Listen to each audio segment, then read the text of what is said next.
حضرت شیش علیہ السلام کی دور کی جو ہسٹری ہے، جو کہانی ہے، اس پہ اوپر ہم نظر ڈالیں گے۔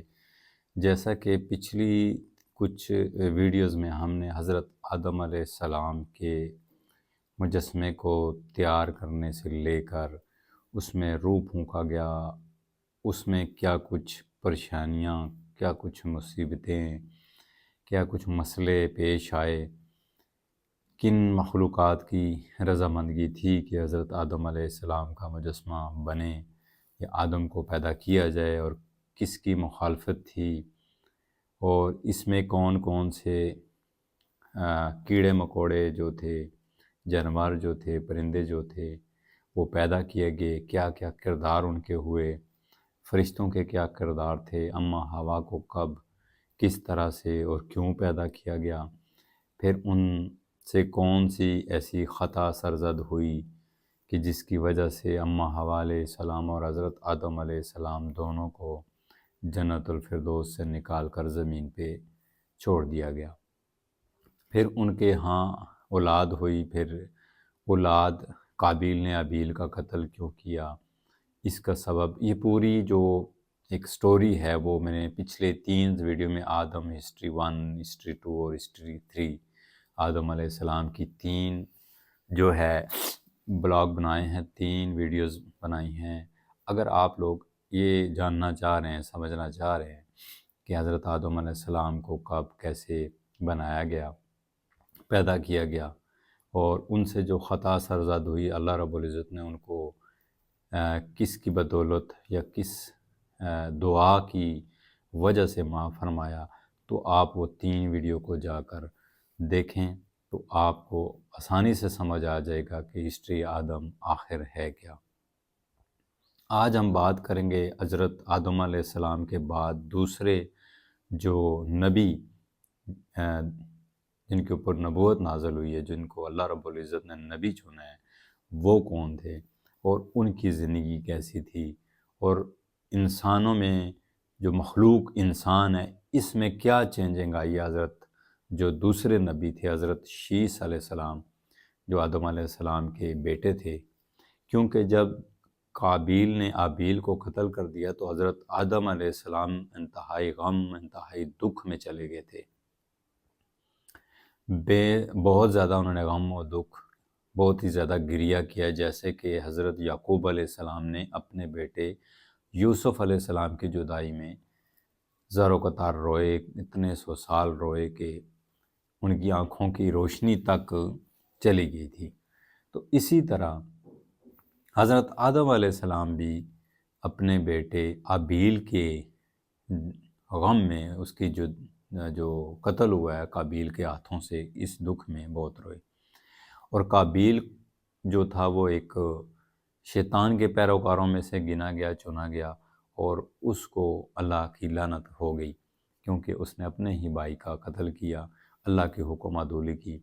تو پھر وہ اس غم میں رہے تو اللہ رب العزت نے اس غم، اس دکھ میں ان کا بھرپور ساتھ دیا، ان کو تسلیاں دی، ان کے اوپر وحی نازل فرمائی کہ ہے آدم اب غم نہ کرو، اب صبر کرو۔ تو پھر حضرت آدم علیہ السلام نے صبر کا دامن پکڑا اور دعا فرمائی کہ یا اللہ اب مجھے ایک ایسا بیٹا عطا فرما کہ جو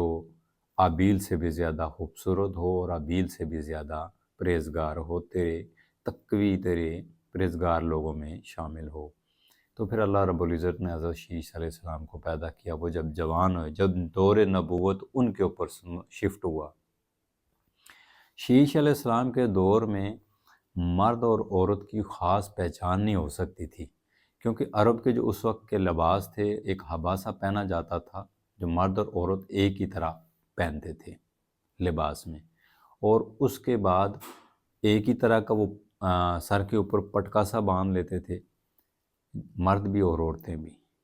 اور مردوں کی بھی داڑھی نہیں ہوتی تھی اور عورتوں کی بھی داڑھی تو خیر ہوتی ہی نہیں تھی۔ آواز بھی تقریباً بعض مردوں کی جو ہے پتلی پتلی تھی اور بعض عورتوں کی باری باری تھی، تو اس لیے اجنبی ایک دوسرے کو جج کرنے میں مشکل پیش آ رہی تھی کہ ان میں سے مرد کون ہے اور عورتیں کون ہیں۔ تو سلسلہ کچھ اس طرح ہوا کہ ایک شخص نے کسی پانی کے کنویں پہ ایک مرد کو پانی بھرتے دیکھا تو اس نے سمجھا کہ یہ عورت ہے۔ اس کی چال ڈال، اس کی بول، اس کی آواز اور اس کی چہرہ کا جو بناوٹ تھی، جو اس کی خوبصورتی تھی، اس مرد کی اس طرح سے تھی جیسے عورت کی ہوتی ہے، اور آواز بھی اس کی اسی طرح سے تھی جیسے عورتوں کی ہوتی ہے۔ اس نے سمجھ لیا کہ یہ عورت ہے۔ اب وہ پانی بھر کے چلی گئی اپنی بستی کی طرف، تو وہ اس کا پیچھا کرتے کرتے گیا۔ جب اس نے اس کی جھونپڑی دیکھ لی جہاں پہ وہ رکی مطلب رہ رہی تھی، تو وہ واپس اپنے گھر آیا تو اپنے گھر والوں کو رشتے کی غرض سے وہاں بھیجا کہ فلاں جگہ فلاں بستی میں ایک عورت ہے، اس طرح کا قد و قامت ہے، تو وہاں میرا رشتہ لے کے جائیں، میں اس سے شادی کرنا چاہتا ہوں۔ تو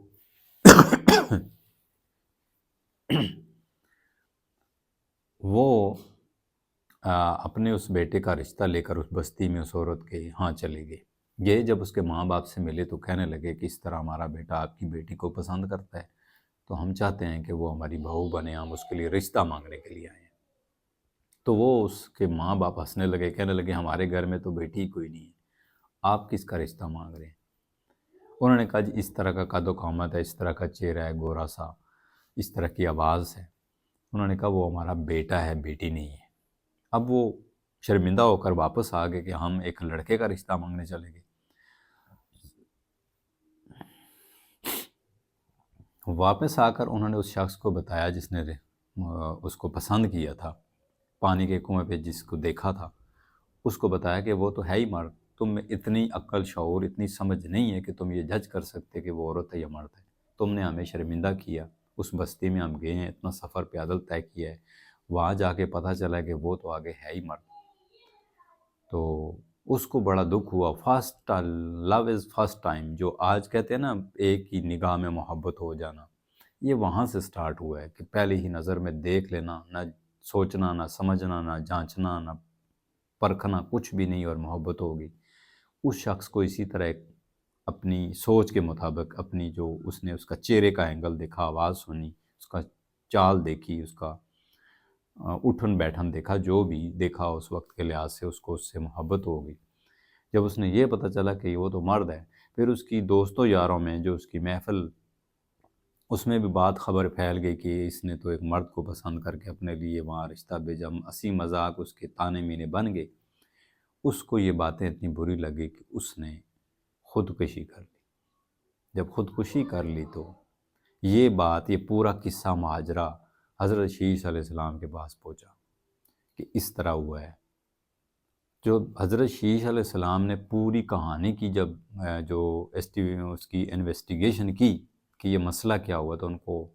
یہ بات سمجھ لگی کہ وہ مرد جو تھا جس نے خودکشی کیا، اس نے اس مرد کو اس وجہ سے پسند کیا کہ اس کا چہرہ، اس کی کمر، اس کا جسامت، بول چال ڈال ایسے تھی کہ جیسے عورتوں کی ہوتی ہے۔ تو پھر انہوں نے اللہ رب العزت سے دعا کی کہ یا اللہ، اب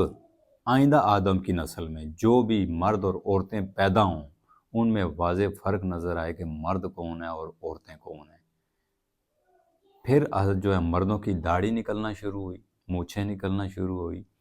اور آواز میں بھی بدلاؤ آیا، ورنہ پہلے مرد اور عورتوں کی تقریباً چہرے بھی ایک جیسے تھے اور آواز بھی ایک جیسی تھی۔ تو آج بھی آپ دیکھیں کہ کچھ عورتیں ایسی ہیں کہ جن کی آواز بھاری بھرکم مردوں جیسی ہے، اور بعض مرد بھی ایسے ہیں کہ جن کی آواز پتلی عورتوں جیسی ہے۔ بعض مردوں کی آپ نے دیکھا ہوگا کتنے ایسے اس مخلوق میں ہوں گے مرد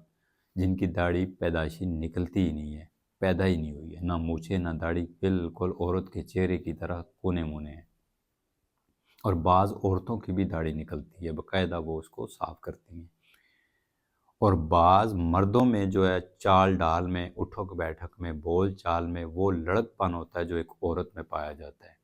اور بعض عورتوں میں ایسا لڑک پن پایا جاتا ہے جو مرد جیسی ہوتی ہے۔ تو یہ اللہ رب العزت بتانا چاہ رہے ہیں کہ تم ایسے بھی تھے تو میں نے تمہیں ایسے بنایا ہے، اور میں چاہوں تو ایسے بھی رکھ سکتا ہوں، ایسے بھی بنا سکتا ہوں۔ تو یہ جو چینجنگ آئی تھی مرد اور عورت کی شکل و صورت میں واضح، وہ حضرت شیش علیہ السلام کی دعا کی بدولت آئی تھی۔ تو حضرت شیش علیہ السلام کے دور کا یہ ایک قصہ میری نظر میں تھا، تو میں نے کہا کیوں نہ آپ دوستوں کے ساتھ بھی اس کو شیئر کیا جائے۔ امید کرتا ہوں آج کی سٹوری، آج کا براڈ کاسٹ آپ کو اچھا لگا ہوگا۔ اپنا بہت سا خیال رکھیے گا اور مجھے اپنی دعا میں ضرور یاد رکھیں۔ اجازت چاہتا ہوں، اللہ حافظ۔ السلام علیکم ورحمۃ اللہ وبرکاتہ۔